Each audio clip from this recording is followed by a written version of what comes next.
സൂര്യനിലേക്ക് ഒരു ചുവട്. നാസയുടെ spacecraft Parker solar probe ഇന്നലെ സന്ധ്യയ്ക്ക് ഒരു ചരിത്രമുഹൂർത്തം രചിച്ചിരിക്കുന്നു. ഒരു ചെറിയ മാരുതി കാറിന്റെ വലിപ്പമുള്ള ഈ പ്രോബ് സൂര്യന്റെ പ്രതലത്തിൽ നിന്നും 61 ലക്ഷം കിലോമീറ്റർ അകലെ കൂടിയാണ് ഇന്നലെ കടന്നുപോയത്. ഈ സമയം പ്രോബിന്റെ വേഗത മണിക്കൂറിൽ 6.90 ലക്ഷം കിലോമീറ്ററായിരുന്നു.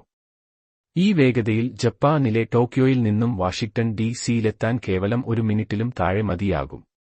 സൂര്യതാപത്തിൽ കത്തിയമരാതിരിക്കാനാണ് ഇത്ര വേഗത്തിൽ അത് പാഞ്ഞുപോയത്.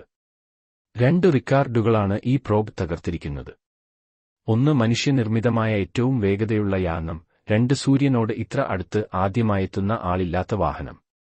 എന്നാൽ പാർക്കർ സോളർ പ്രോബ് ഇപ്പോഴും സജീവമാണോ എന്ന കാര്യത്തിൽ ശാസ്ത്രജ്ഞർക്ക് സംശയമുണ്ട്.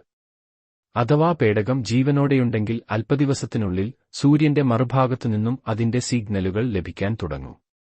NASA science mission directorate associate administrator Nicola ഫോക്സിന്റെ അഭിപ്രായത്തിൽ പാർക്കർ അതിന്റെ ലക്ഷ്യം പൂർണ്ണമായും കൈവരിച്ചു കഴിഞ്ഞു എന്നും പാർക്കർ സജീവമായി തന്നെ തുടരുന്നുവെങ്കിൽ ഡിസംബർ 27 പുതിയ സിഗ്നലുകൾ ലഭിക്കുമെന്നും അങ്ങനെ സംഭവിച്ചാൽ തീർച്ചയായും പാർക്കർ ഇപ്പോഴും ജീവനോടെ തുടരുന്നു എന്ന് അനുമാനിക്കാമെന്നും അറിയിച്ചു.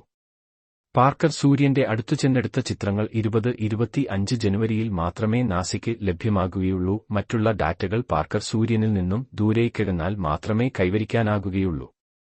ഈ മിഷന്റെ ഏറ്റവും വലിയ നേട്ടം എന്തെന്നാൽ സൂര്യന്റെ മറുപുറത്തിന്റെ ഇന്നുവരെ ലഭിക്കാത്ത വളരെ വിലപ്പെട്ട ചിത്രങ്ങൾ കൂടി നമുക്ക് ലഭിക്കുമെന്നുള്ളതാണ്.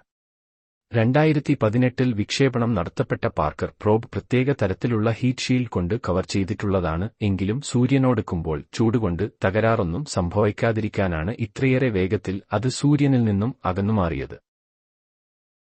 പുതിയ അറിവുകൾക്കായി ഈ പേജ് സബ്സ്ക്രൈബ് ചെയ്യുക.